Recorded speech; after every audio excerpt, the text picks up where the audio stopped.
at Espiritu Santo. Amen.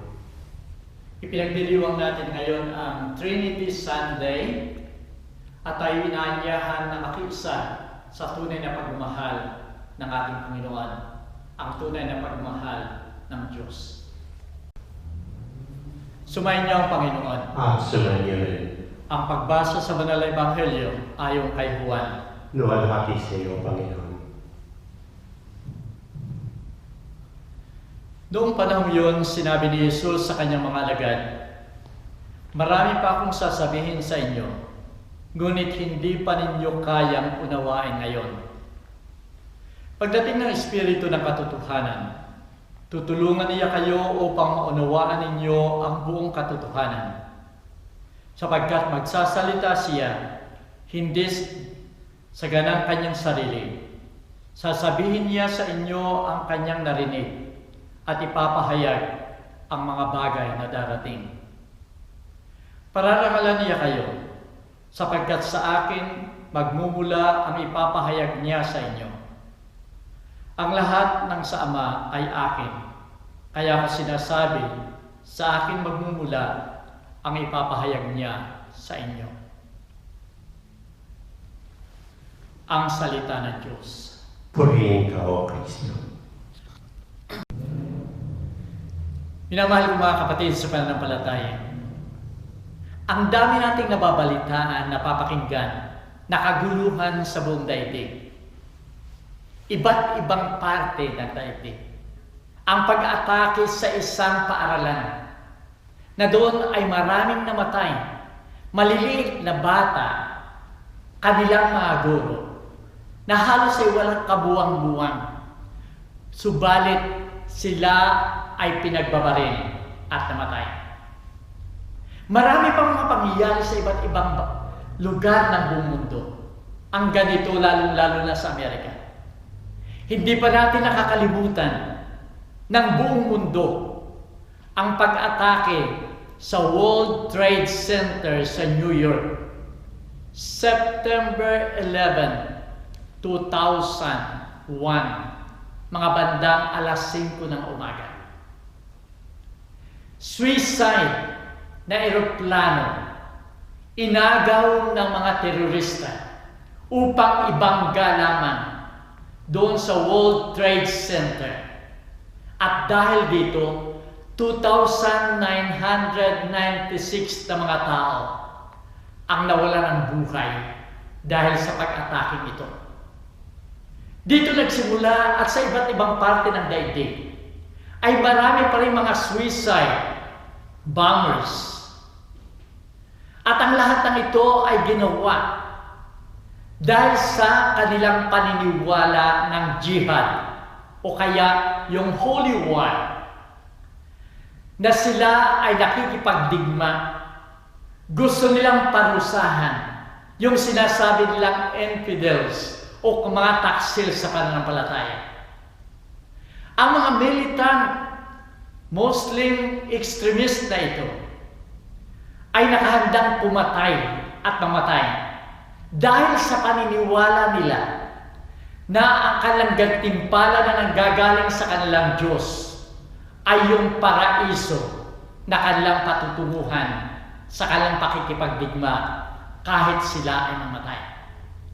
Ito ang maling paniniwala nila na siyang gumugulo sa buong daigdig hanggang sa ngayon. Ito ang Diyos na akala nila sa kanilang paniniwala, Diyos na mapagparusa sa mga taong hindi sumusunod sa kautusan ng Diyos. At dito nga, nagugulo ang ating mundo, ang ating paligid. Minamahal ko mga kapatid, mapalad tayo sapagkat sa ating paniniwalang mga Kristiyano, ang Diyos natin ay hindi katulad ng Diyos na paniniwalaan nila na mapagparusa.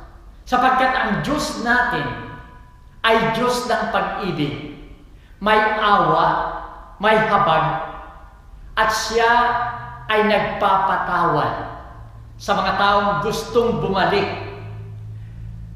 nagpapatawad sa mga makasalanan. Sa linggong ito, minamahal ko mga kapatid, ay pinagdiriwang natin ang kapistahan ng Trinity. At dito makikita natin na ang Diyos natin ay nabubuhay sa pamagitan ng pag-ibig o pagmamahal. Trinity Sunday. Ano ba yung Trinity?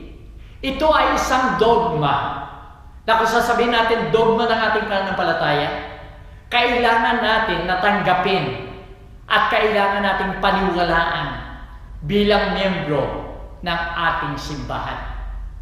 Ang dogmang ito ay nagsasabi na mayroong iisang Diyos, subalit may tatlong persona sa iisang Diyos. Ito ay isang misteryo. Kung paano nagkaroon ng tatlong persona sa isang Diyos ay isang misteryo na hindi kailanman natin maipapaliwanag at ganap na maunawaan. Kaya sa linggo ito ay nais kong tignan natin yung relasyon nila sa bawat isa. At maring doon tayo makakuha ng relasyon, tunay na relasyon, upang ang lahat ng kaguluhan sa mundong ito ay mawala. Sinasabi sa dugmang ito na ang unang persona ay ang Diyos Ama. Na ang pundasyon ng mga personang ito, ng Diyos na ito, ay pundasyon ng pagmamahal. Ang Diyos Ama na nagmamahal sa atin, nilalang niya tayo. At pagkatapos nilalang niya ang lahat ng bagay dahil pagmamahal niya sa atin. Nais niya tayong bigyan ng kaligayahan, kasaganaan at kaligtasan. Kaya ibinigay ang lahat para sa atin dahil sa kanyang pagmamahal.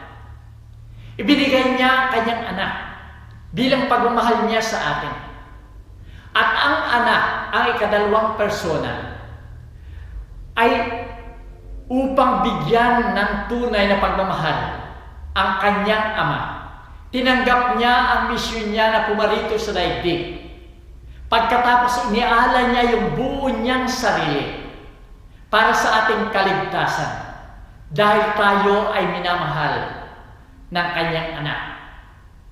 Ang Espiritu Santo na siyang palatandaan ng ugnayan ng tunay na pagmamahal ng ama at anak ay laging nasa kanila na siyang nagiging daan ng pagkakaisa.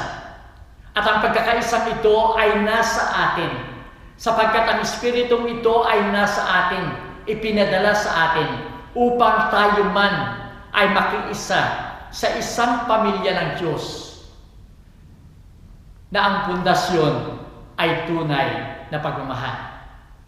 Minamahal ko mga kapatid, ito nga sinasabi ng ating Panginoon. Sinasabi at pinaniniwalaan natin sa banal na Ebanghelyo. Ang Espiritu ng katotohanan ay ipadadala sa inyo upang ang lahat ng sinabi kong katotohanan ay maliwanagan ninyo sapagkat ang lahat ng nasa akin na sinabi ko ay nanggaling sa Ama at ang nasa Ama, ang nasa akin ay ganun din nasa Ama.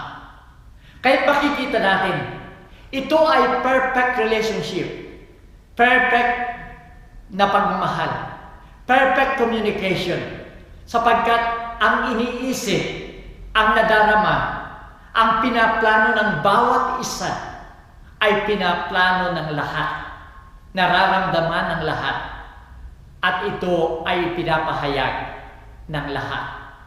Kaya nga perfecto yung relasyon ito. At tayong lahat ay inaanyayahan. Gayahin natin ang pagmamahal, ang relasyon ng Trinity upang ang lahat ng kaguluhan ay mawala sa daigdig na ito at mapalitan ng tunay na pagmamahal. Minamahal ko mga kapatid, kung titignan natin sa paanyayang ito, anong dapat natin gawin? Gayahin natin yung pagmamahal nila sa bawat isa. Sinasabi nga dito na ang Diyos ay pag-ibig. Diyos na nagkakaroon ng tatlong persona, subalit ang bawat isa ay nakalaang magbigay ng buong sarili sa isa't isa upang makabuo ng isang tunay na pagkakaisa ng isang pamilya. Ito ang ini-offer sa atin. Ito ang panyaya sa atin na tularan natin. Minamahal ko mga kapatid, sa pagdiriwang natin ito na kapistahan ng Trinity, hindi ito nangangahulugan na dapat nating unawain ang misteryong ito. Sapagkat katulad ng sabi ko, hindi sapat yung ating kaalaman, kundi ang pagdiriwang na ito ng kapistahan ay nagpapaalaala sa atin na tayong lahat ay gumaya sa pagmamahal ng bawat isa upang magkaroon ng isang tunay na simbahan.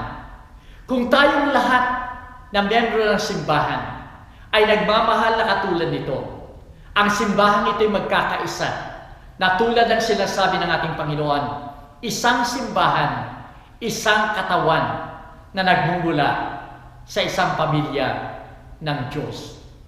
Kaya sana minamahal ko mga kapatid, ang mundong ito ay mawawala ng kaguluhan kung ang lahat ng tao na nilalang ng Diyos ay magmamahal katulad ng Trinity.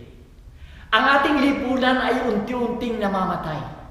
Nagkakaroon ng hina sapagkat yung pundasyon ng ating lipunan na walang iba kundi ang bawat pamilya natin ay nawawalan o nagkukulang na sa pagkakaisa at pagmamahal katulad ng pagmamahal ng Trinity. Kaya kung gusto nating magbago at simulan natin sana sa linggong ito, simulan natin sa ating pamilya. Ibalik natin yung pagmamahal na yon. Ibalik natin yung diwa ng pagbibigay ng sarili, yung pag-aalay ng sarili sa bawat isa, upang tayo ay magkaroon ng tunay na pagkakaisa batay sa pagkakaisa ng Trinity. At dito lang natin masasabi, minamahal ko mga kapatid, na tayo'y nakikiisa bilang isang pamilya ng Diyos. Tayo'y nakikiisa sa isang pamilya ng tunay na pagmamahalan. Alalahanin natin na ang ating kaligtasan ay nagmumula sa Diyos.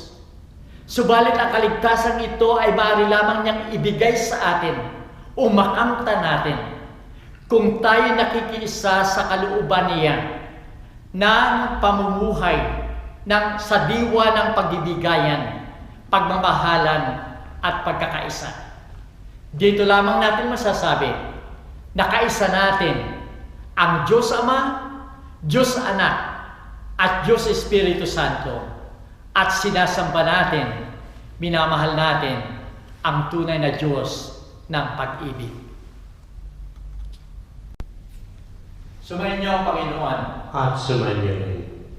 Sana tayo bilang mga Kristiyano ay matulad sa pagmamahal ng Diyos Ama, Anak at Espiritu Santo, pagmamahal nila sa bawat isa, upang tayong lahat mga Kristiyano ay makabuo ng isang tunay na simbahan na naroon sa diwa ng pagmamahalan at pagkakaisa.